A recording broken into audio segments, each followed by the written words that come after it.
The Mitsubishi XForce has been the brand's best-selling compact crossover SUV for good reason. It offers great value, great space, great performance, and most importantly, it doesn't look half bad. It now has a refresh that I know you guys will absolutely love, so let's talk about it. What's going on, guys? Roy Roberts here for Zigwheels.Ph, and today we'll be looking at the newly refreshed Mitsubishi XForce.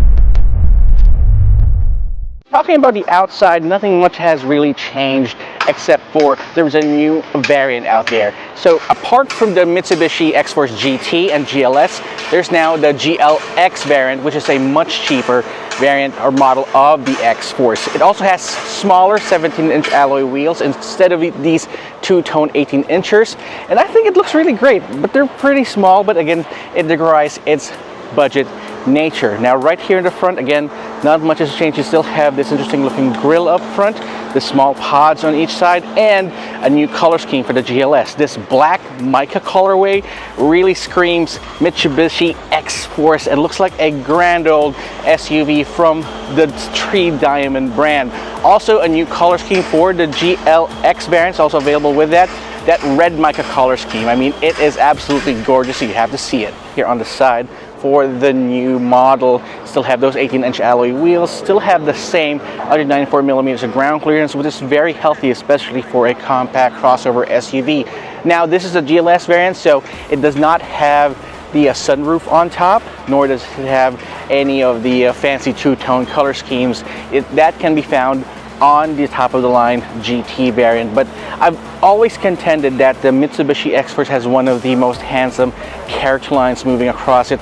You got these powerful looking haunches in the front fender, the rear fender, and all that. You got four-wheel disc brakes all around, and again, it's an overall handsome looking crossover SUV.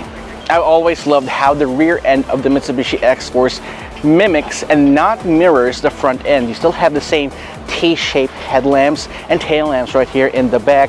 Again, for the GLS and GLX variant, you don't get the power tailgate feature or the hands-free opening feature. That's only on the GT, but you still have this nice space here on the back. You got your spare tire right here, which is very important, and you can fold these rear seats flat in a 60-40 split configuration. So the XForce doesn't only look handsome, but it's very practical and usable as well, and that's what I've always loved about the XForce. Let's take a look at the inside and see what other changes we can find. Now, I've always loved the interior of the Mitsubishi XForce and how cool and modern it looks. It now has this leather trim in the front, and pretty much the same with the GT variant, but something new with the GLS though is that it now has a 360-degree camera system, which previously was not found in any variant of the Mitsubishi XForce. You can now find it in the top-of-the-line GT and the mid-grade GLS. Now has a panoramic sunroof on top, which is just amazing. I mean, for the price of this car, you can actually get a nice, good-looking vehicle and cool looking on the inside as well. You still have the same amenities for the GT and the GLS here. Your adjustable steering wheel, this large infotainment screen with wireless Apple CarPlay and wireless Android Auto. If you choose the GLX variant, it will have a smaller 8-inch screen, but still have Android Auto and Apple CarPlay. And you get, instead of digital gauge clusters, a manual analog gauge cluster right there. Now, one thing new with the GLS as well is that you got Nano EX car filtration technology, again, which is only found in the GT. So a lot of the features from the GT was transferred over to the GLS, but not everything. You still have some exclusives right there on the GT there. But anyway, it's nice that Mitsubishi was able to transfer over a lot of the useful features, but not exactly the top of the line ones, which means you're not really losing a lot of features when you get the GLS or even the GLX. Another thing that I enjoy about the Mitsubishi XForce is the amount of space that you have on the inside. Even here on the second row seats, you've got lots of toys to play with. You got 2 map pockets, 2 phone pockets right here, 2 USB ports, and 2 aircon vents. Another thing that the passengers can enjoy with their Mitsubishi XForce with the top of the line variant is the Yamaha tuned speakers. Although the GLS and GT variant, or should I say the GLS and GLX variant does not have that, the GT variant with the Yamaha tuned speakers is one of the best sounding speakers in that price point, or even higher. You got to experience it to believe it. Alright, so we're now behind the wheel of the Mitsubishi XForce. Mechanically speaking, the Mitsubishi XForce still runs on the same engine, same transmission, that good old 4-cylinder 1.5 liter naturally aspirated engine that makes around 105 PS and 141 Newton meters of torque. I've always said that Mitsubishi seems to have a knack for underestimating their own power figures, because it doesn't feel underpowered at all. Because you might think 105 horses doesn't sound like much, because it isn't. But to be honest, I really don't feel it lacking at all. The reason behind that is that CVT. It's the same engine that you have in the Expander and Expander Cross, but instead of having a 4-speed automatic, you've got a CVT.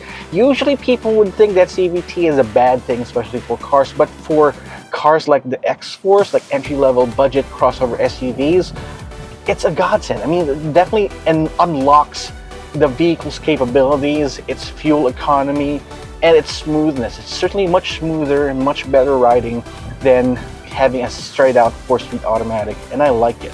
Now it also has independent suspension in the front, a torsion bar rear suspension in the back, which is absolutely just fine, especially when you're driving around the city. But what I love about the XForce is that it has active yaw control. So what active yaw control is, it's a technology that was based on Mitsubishi's rally heritage.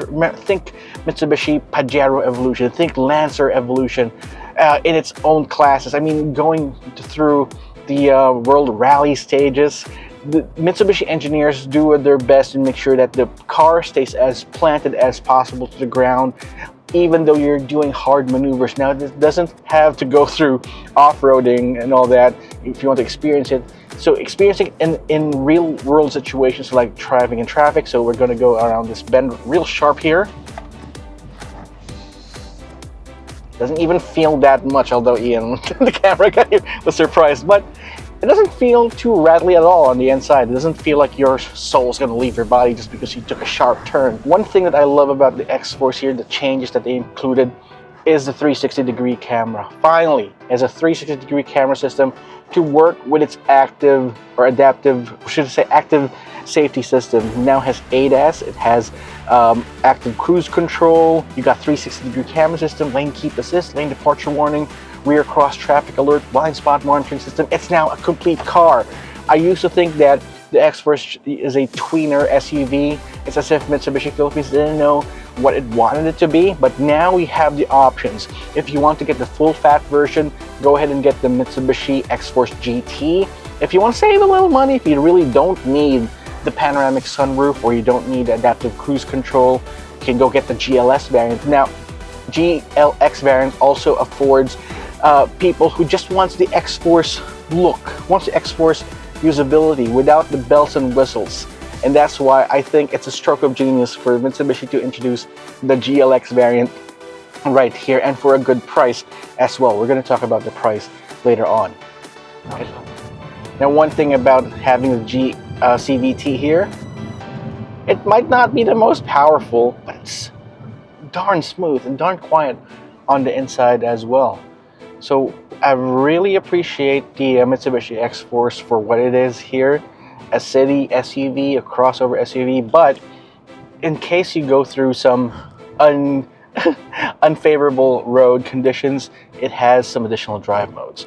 You got normal, wet, gravel, and mud. So, and with the 193 millimeters of ground clearance on the outside, which is more than enough, then I think it's probably one of the largest in its class as well.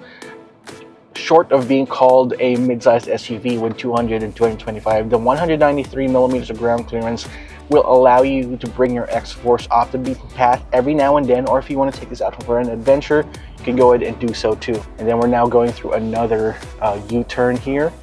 Check this out. It has one of the tightest turning radiuses. I actually have to, there we go, lock to lock. We can go from the inner lane of one lane to another. It's just that nimble. and the noise that it makes. It's just so fun to drive. The X-Force doesn't have any pretensions to be fast, sporty, and all that. It just is a cool car. And then pair it with all of the other features that are inside here. It's a great package. That's what she said. Alright, so how much would the new Mitsubishi X-Force be worth?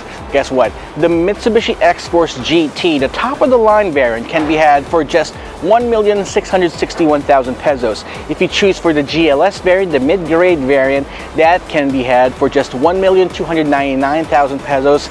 And thanks to the introduction of the new base GLX variant, the entry price for the Mitsubishi X-Force can now be had for starting 1,119,000 pesos. But that's not all. Until July 30, Mitsubishi's got a promo. If you get the Mitsubishi X-Force GLX, that can be had for just 1,049,000 pesos. So you get everything that we talked about here, the looks, the space, of course, the gravitas of driving around in the Mitsubishi SUV for just a starting price of 1,049,000 pesos. If that's not a deal, I don't know what is. I want to know what you think. Drop me a comment in the comment section down below. What do you think of the Mitsubishi X-Force? It would be a great starter car for you. I want to know. So go ahead and do that. And while you're at it, subscribe to our channel and hit that notification icon so you won't miss any of our videos. This has been Roy Robles from Zigwheels.Ph. I'll see you guys next time.